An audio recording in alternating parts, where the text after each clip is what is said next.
परिचय। रात में आपकी माँ ने आपसे दूध की बोतल को फ्रिज में रखने को कहा, लेकिन आप उसे रखना भूल गए। अगली सुबह आप देखते हैं कि दूध खराब हो चुका है। क्या आप खराब दूध से बढ़िया दूध को वापस प्राप्त कर सकते हैं? जी नहीं। तो आइए ऐसे ही परिवर्तनों के बारे में इस पाठ में जानें। उद्देश्य। इस पाठ के अंत में आप निम्न करने में सक्षम हो जाएंगे: रासायनिक परिवर्तन का वर्णन करना, रासायनिक परिवर्तन का उदाहरण देना। रासायनिक परिवर्तन: कोयले को जलाना, दूध का खराब होना, लोहे का जंग लगना और तांबे पर हरी झिल्ली का बनना रासायनिक परिवर्तन होते हैं। रासायनिक परिवर्तन की विशेषताएं। आपने अपनी मां को आटे की लोइयों से पूड़ी बनाते जरूर देखा होगा। क्या आप पूड़ी से लोई वापस प्राप्त कर सकते हैं? नहीं। यह रासायनिक परिवर्तन किसी भौतिक साधन से उत्क्रमित नहीं किया जा सकता। रासायनिक परिवर्तन के उदाहरण। बच्चों, आप अपने दैनिक जीवन में बहुत से रासायनिक परिवर्तन देख सकते हैं।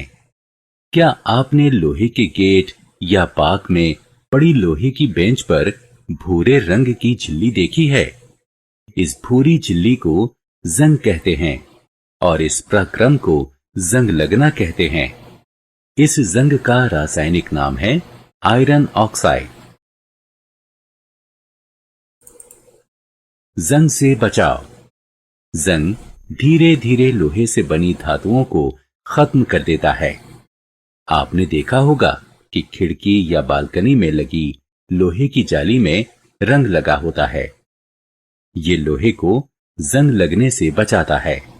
अतः हम लोहे को नम ऑक्सीजन या पानी के संपर्क से बचाकर जंग लगने से बचा सकते हैं। रंगाई, ग्रीस और तेल लगाना, लोहे पर जिंक की परत चढ़ाकर, जिसे यशद लेपन यानी गैल्वेनाइजेशन कहते हैं, और क्रोमियम की परत चढ़ाकर जंग से बचाया जा सकता है। रासायनिक परिवर्तन के उदाहरण। मैग्नीशियम की एक पट्टी लीजिए। इसके एक सिरे को लौ के करीब ले जाइए। यह एक विलक्षण सफेद रोशनी के साथ जलता है और भुरभुरी राख यानी मैग्नीशियम ऑक्साइड शेष बच जाती है। इस राख का गुण मैग्नीशियम से भिन्न होता है। अतः मैग्नीशियम का जलना एक रासायनिक परिवर्तन है। रासायनिक परिवर्तन के उदाहरण। जब मैग्नीशियम ऑक्साइड का जल में विलय होता है तो मैग्नीशियम हाइड्रोक्साइड प्राप्त होता है, जो लाल लिटमस को नीला कर देता है। इससे पता चलता है कि मैग्नीशियम हाइड्रोक्साइड की प्रकृति क्षारकीय होती है। रासायनिक परिवर्तन के उदाहरण। आइए एक प्रयोग करें। एक बीकर में 1 चम्मच कॉपर सल्फेट लें। लगातार हिलाते हुए इसमें 100 मिलीलीटर पानी मिलाएं। इस विलयन में कुछ बूंदें सल्फ्यूरिक अम्ल की मिलाएं। आपको नीले रंग का एक विलयन मिलेगा। इसमें लोहे की एक कील डालें। कुछ समय बाद विलयन का रंग हरा हो जाएगा और लोहे की कील पर भूरे रंग की एक परत चढ़ जाएगी। ये परिवर्तन आयरन सल्फेट विलयन और कॉपर बनने के कारण हुए हैं। रासायनिक परिवर्तन के उदाहरण। छात्रों, सिरका और बेकिंग सोडा हमारे रसोई में आसानी से प्राप्त हो जाते हैं। एक प्याले में थोड़ा सा सिरका लीजिए। इसमें 1 चुटकी बेकिंग सोडा मिलाइए। आप फुसफुसाहट की आवाज सुनेंगे और इससे बुलबुले बाहर आते देखेंगे। इससे उत्पन्न हुई गैस कार्बन डाइऑक्साइड है। रासायनिक परिवर्तन के उदाहरण, उपरोक्त प्रयोग में यदि कार्बन डाइऑक्साइड चूने के पानी से गुजरती है तो चूने का पानी दूधिया हो जाता है।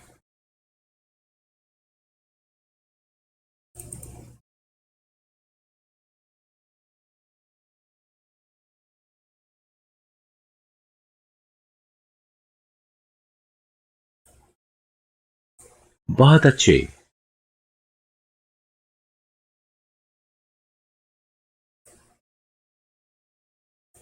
बहुत अच्छे।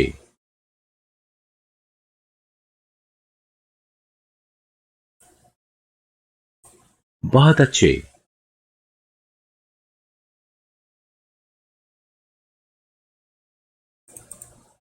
आत्म मूल्यांकन।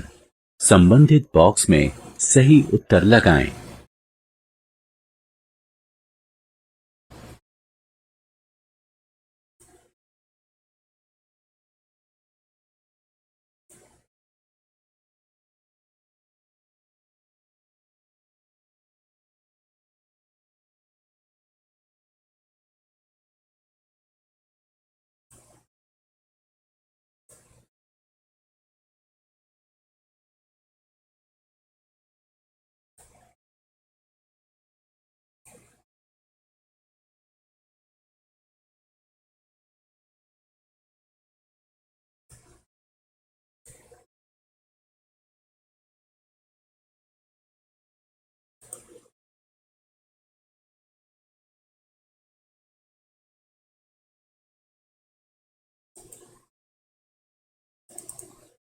रासायनिक परिवर्तन का प्रयोग।